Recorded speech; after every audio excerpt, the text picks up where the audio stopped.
Welcome to the Iferia TechCast, where we bring you all things science, engineering, technology, and innovation.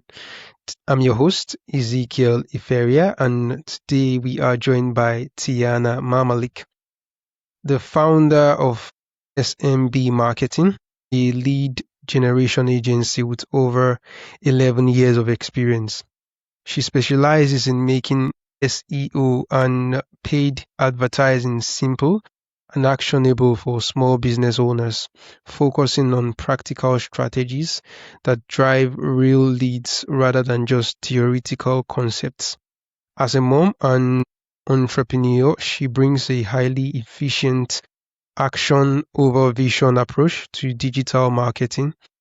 In this episode, we will break down her systematic framework for SEO and explore how AI is changing the landscape for small businesses. So, Tianna, it's a pleasure to have you here today. Welcome to the show. Yeah, thanks for having me. All right, so let's dive in. You have a powerful philosophy, action over vision. So, when it comes to marketing, so for the many technical founders who get stuck in analysis paralysis, so what is the one small actionable step they can take, this week to start generating real leads? Yeah, so I find people like to overcomplicate SEO, marketing in general, actually. I find a lot of people are like, I need this strategy, this big, epic, crazy strategy that's high in the sky. And essentially, you really just need an action plan. You just need like 5 or 6 steps. So when it comes to SEO, a lot of people get stuck in the SEO is technical, it's scary, I don't know what to do next, I'm so nervous about what keywords I'm using. But you know your client better than anybody else. So if you just write content they actually are asking you questions about, you're already doing better than 50% of people. So yes, you can go and do keyword research. Yes, you could do all of this crazy additional stuff on top. But if you just have 5 questions that your clients always ask you, and you start writing content for that, you're immediately going to do better than everybody else, because that is exactly what people are asking you. If they're asking you, they're asking the internet. And that is putting people first in our SEO instead of just thinking of SEO as like this big algorithm play that we have to do. Okay, yeah, 5 questions that the clients always ask. So, the client can ask, different clients can ask several different questions. So, how does a founder or a business owner or a technical professional keep track or map out the most frequent questions and, start answering those questions online to boost their SEO? Yeah. So as you mentioned in the beginning, I'm a mom to a 4-year-old. He is very busy. I don't have a lot of time. So I Mm, find you could make this system very advanced, or you could just have a notebook on the side of your desk every time you take a call, or if you're in person, just write some of those questions down. And then you kind of check mark the ones that are being asked, over and over again. And if you've been doing it for years, there are not a lot of business owners that I've talked to, especially in service-based businesses, that are like, oh, I have no idea what my clients are asking me. Most of them kind of have like between 3 to 5 questions where they're like, every single person I ever talk to asks these 3 questions at least once. All right. So, Tiana, you make SEO simple and effective for small businesses. So, if you were to break down your core framework into a 3-step algorithm for someone starting from zero, what would those 3 steps be? Yeah. So, and we'll talk about the way the internet's changing a little bit because you said it a bit about AI, but essentially SEO nowadays, it used to be a lot more technical, but nowadays we don't need to be so scared of the technical part. So it's really, what are your core categories that your website's going to talk about? So I like to pick 5 categories, and you don't talk about more than those categories. It's really just what categories cover all of your service offerings. And then Mm, you answer questions within those categories. So if you have 5 categories and you have time to write a blog today, what is one question in one of those categories? And then the next week you have time to write another blog. What's a question in the next category? It doesn't need to be, I like to pick 2 keywords per article, but that's already getting steps ahead of what I think most business owners actually need to pay attention to. It's really just pick your categories, start writing content to those, and write content not for Google, but for your actual customer. If you're not going to send that article to your customer, or if you're nervous to send it, or you think that's not good enough, it's probably not good enough. All right, that was a very insightful response. So let's talk about AI and SEO. So beyond just content creation, how is AI fundamentally changing the technical game for search engine optimization? Yeah, so I have two responses for this, and I think they're both very important. So the first one, people are searching the internet different. So when I first started in SEO, you would have people who would type like one, maybe two words in the search engine. And then we were getting a little more advanced 5 years ago where we might type, a sentence, sort of. Now people are typing queries that could be 15 words long. I am looking for a counselor in X city. I am this person having this problem, and I want my counselor to be female. That would be a common query that people are now asking. So it's this whole question-based sort of search system that we're going into. So a lot of your content needs to answer questions because that's how people are looking at the internet now. And then the other thing that's happening, especially with AI, is it's disjointing where people search. So originally people would go to Google. Google was like search was Google, Google was search. And I would still say that Google owns most of search. We are only seeing AI and the chatbots at about 10%. So the LLMs only have about 10% of total traffic. And that's what, ChatGPT is. It's an LLM. So we're not seeing a ton of traffic for them. But what we are starting to see more of is people search within social platforms or YouTube or their favorite podcast listener. Like people aren't just going to Google anymore to look for information. They're starting to get used to using separate platforms. So SEO, which everybody used to always think was Google or Bing, is actually a little bit more platform agnostic, which means that you can use the fundamentals of SEO. So those 5 categories that you had for your website, you're writing pieces on each category. You should also be doing that in your social. And you should also be doing that if you're doing other types of content, YouTube videos, podcasts, if you really want to be known for that specific type of information. All right. So, what new skills would you suggest that business owners develop right now to adapt to this evolving AI landscape in terms of in the field of search engine optimization? I would say keep it slow. It Hmm. feels like it needs to be this shiny object. 90% of the conversation is AI, especially in marketing, but only about 10 to 20% of marketing is actually AI right now. So we're seeing this whole like, everybody's like, oh my gosh, I need to be in AI. I'm so nervous. I'm so behind. Everybody's feeling the same way as you. And I think it's more what's already working, keep at it. Don't be afraid to keep doing what's working, but keep your ear open and listen with what I would say a grain of salt. So take it as it comes and test some things. So if you, for example, I'm telling you that, people are starting to search by questions. Not all industries are seeing that. Some are seeing it faster than others. Like a plumber, a local plumber, people aren't asking questions to find a plumber. They are looking for emergency plumbing service. Like that Yeah. keyword is not going to change. Hmm. But coaches or more unique services may have questions. So test some new content, but don't go all in because it's not worth it yet. It's still a shiny object, so to speak. And best piece of advice, everybody's feeling the same way you are. Everybody's nervous about AI. There's not one person who really knows what's happening because it's all so new. We're not like all advanced. We're all on the same level here. All right. That's a really fantastic response. So you emphasize focusing on service pages for SEO. Why is this often a more effective strategy than trying to rank a homepage or a blog, especially for specialized tech service or SaaS products?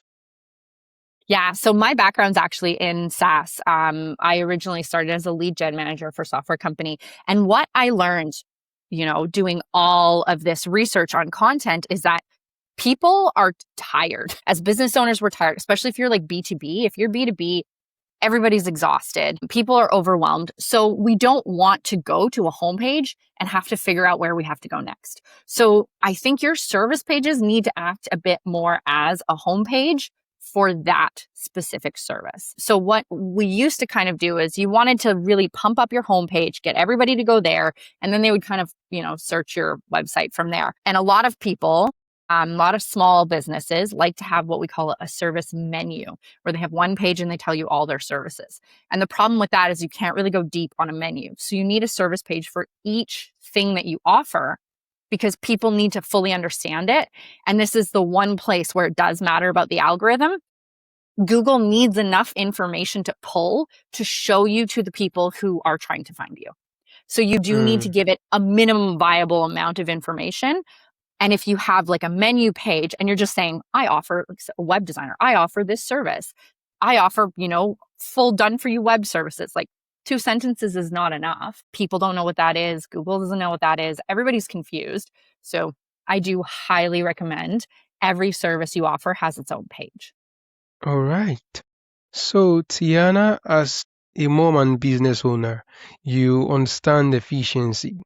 So, what is one marketing task that most small business owners are still doing manually that they could automate to save hours for each week?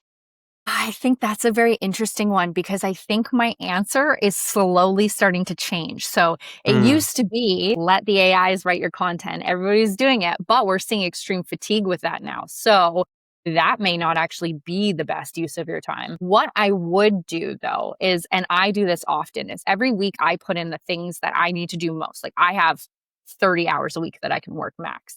My son's home from school. I don't have a lot of time. I need to get my team what they need. So how do I manage my time appropriately? I put everything I need to do in ChatGPT, and it's actually a very good assistant, so to speak. So it tells me how to manage those things that I need to do.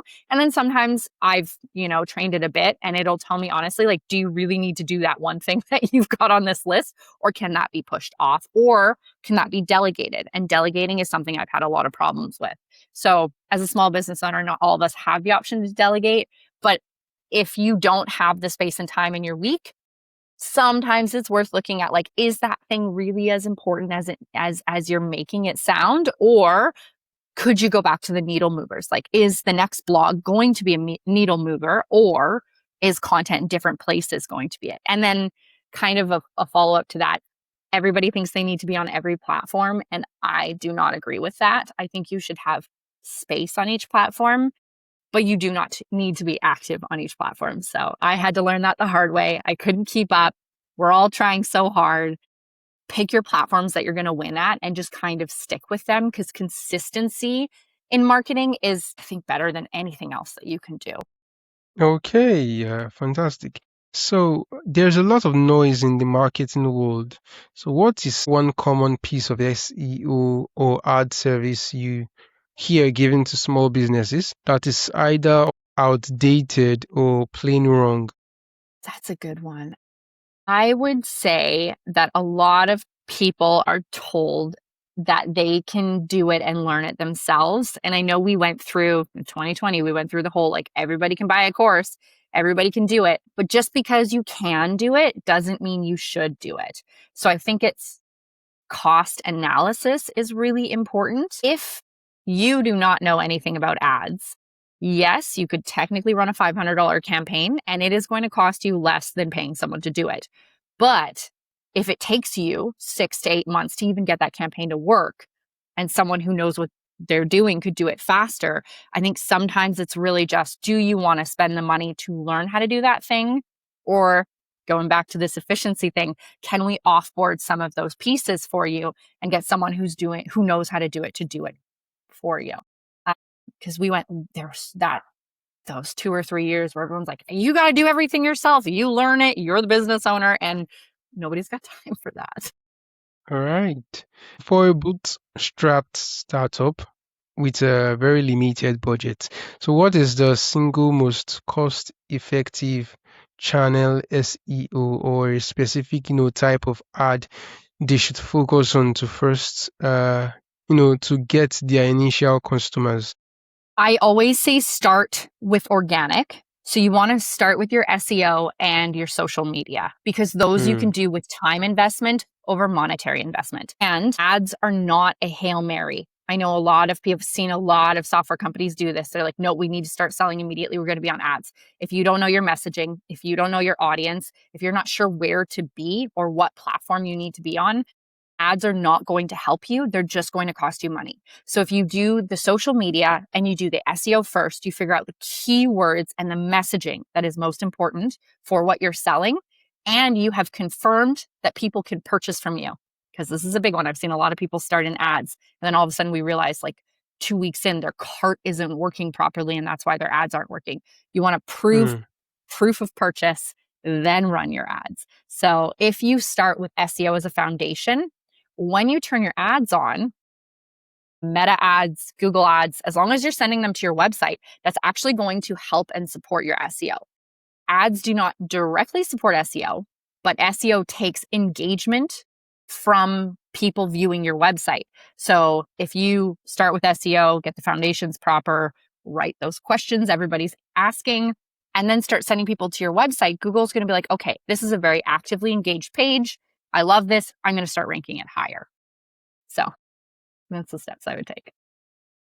Looking at the next 2 to 3 years, so what shift in Google's algorithm or user behavior are you anticipating that smart business owners should start preparing for now? I think it depends on the industry you're in as to how much you're going to shift. So, for example, my grandmother, who is still looking for services on Google, is never going to use ChatGPT. It's never going to happen. She has she can't even text. So it depends on your industry, how in depth and in the weeds you're going to get. Tech industries, we are going to move fast. We are going to go. It is Mm. going to be advanced. People are going to be searching on AI bots. You're going to need to have the right content. It's going to be need to be very high quality. And I do think opinion and statement pieces are going to be really important because everybody's regurgitating the same content. So if you're not telling people what you believe in or why you believe in it or how you can help someone outside of the 80,000 other people that can do it, you're just going to look like everybody else. So in those tech high paced industries, you really need to have an opinion, you need to state it, and you need to be strong. There are going to be other industries that are going to be a lot slower. Going back to that plumber example, plumbers are still probably going to be running on the same keywords for the next 2 or 3 years minimum Mm-hmm. because we still have an aging population. So that's going to take a lot longer to pick up.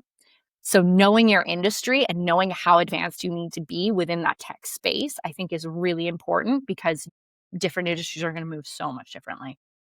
All right, all right. So, for some listeners in our audience who think that marketing is just fluff, and so tell us what's a data point or a specific measurable result that you've seen that would actually change their mind. I think you can measure everything. And one of the things that we like to do is obviously SMB specializes in SEO. We really like to measure how stories make a difference in your conversions. It works really a lot of our key pieces of measurement are with counselors. So using different types of stories on different service pages and using UTM, urgent tracking metrics, to figure out which buttons, which stories, and which links actually convert people more. So a lot of people think the stories, the branding, that this is all fluff because a lot of people don't realize that you can track all of these things. Social media is the same thing. We feel like it's fluff because it's harder to track. If you put the right pieces in place, you can track almost everything. It is hard for startups and small businesses. I would say if you do one thing, if you invest in one thing, invest in tracking your marketing, you will be so surprised how much these little pieces that you think are totally fluffy make a huge difference. We have one counselor, we started creating this story about how the counselor felt a certain way about something, and then had the counselor actually put stories within their service page.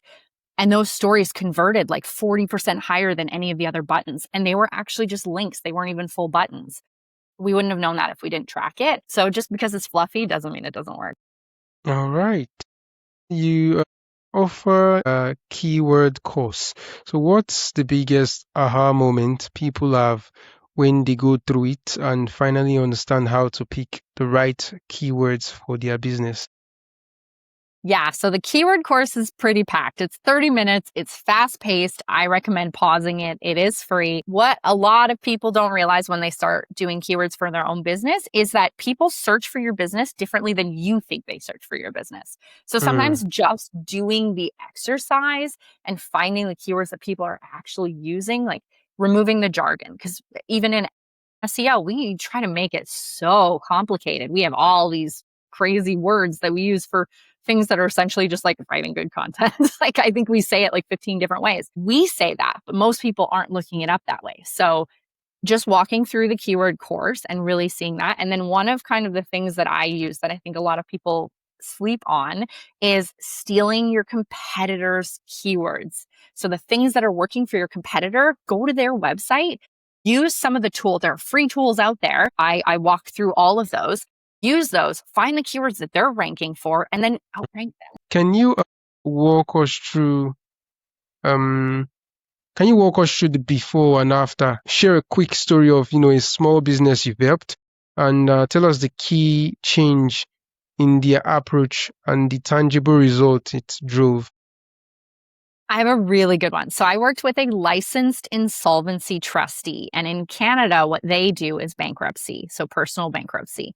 Now, Mm-hmm. they are a small mom and pop business, 4 people, I think, on their team, and they are competing against these big multi-conglomerate companies that work in Canada and the US.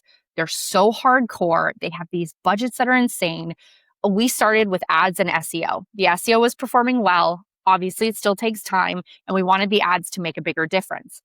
And what we found is when you bid on keywords like bankruptcy, that's a $25 keyword. They had a $1,500 budget per month. Like if you're doing $25 a keyword and you're converting at 3 to 5%, which is usually the norm, you're not going to get anywhere. So we had to change it. And we had to change it fast. And what we ended up doing is we looked up question-based keywords because we knew this is how people are searching the internet, and none of our stuff is ranking high enough yet in SEO to get to those like really meaty, juicy questions. So we started paying for questions.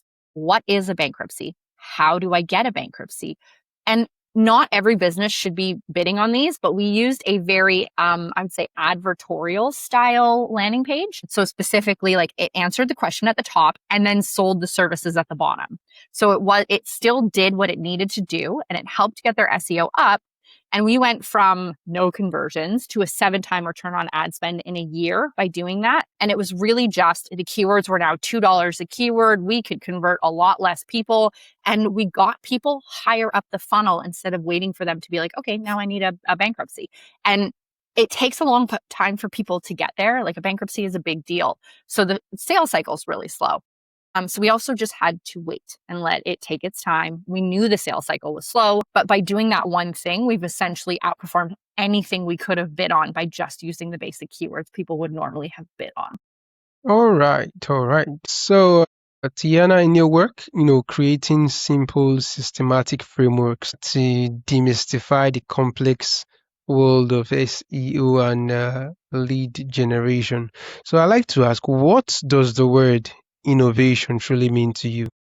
To me, I think it means doing something truly different than someone else, but it doesn't always have to mean using the latest technology to do it. So that's an interesting one. That's it's kind of like a common question that I ask every guest I have a conversation with on this podcast. I like to know what innovation means to everyone, and it's always surprising hearing the different meaning of innovation to different people. So that again is another interesting one. Finally, you have a fantastic free resource, a 30-minute keyword course. So, what can someone expect to walk away with after completing it, and where should they go sign up for it? And lastly, how can people reach out to you or connect with you online? Yes. So the keyword course is 30 minutes. It's free. You watch it, you get your first full keyword list. If you were to pay an Mhm. SEO specialist, they would make this list for you. Most of them follow a very similar pattern of finding the keywords. So this is just an easy way for you to be able to do that and just see what those keywords are. Even if you're hiring someone, it's always nice to know how it works. and how people are searching for you. It's really good for your messaging. So you'll just get action packed. It's actually literally step by step how I would do a keyword list. I walk you through it. If anybody needs support with ads or SEO, or if you have any questions, SMB offers courses, and we also offer full done for you services for lead generation for small businesses. You can find us at smbmarketingschool.com. All right. It's been such an insightful conversation with you, Tianna, and I am really excited to have you on the show today. Thank you for having me.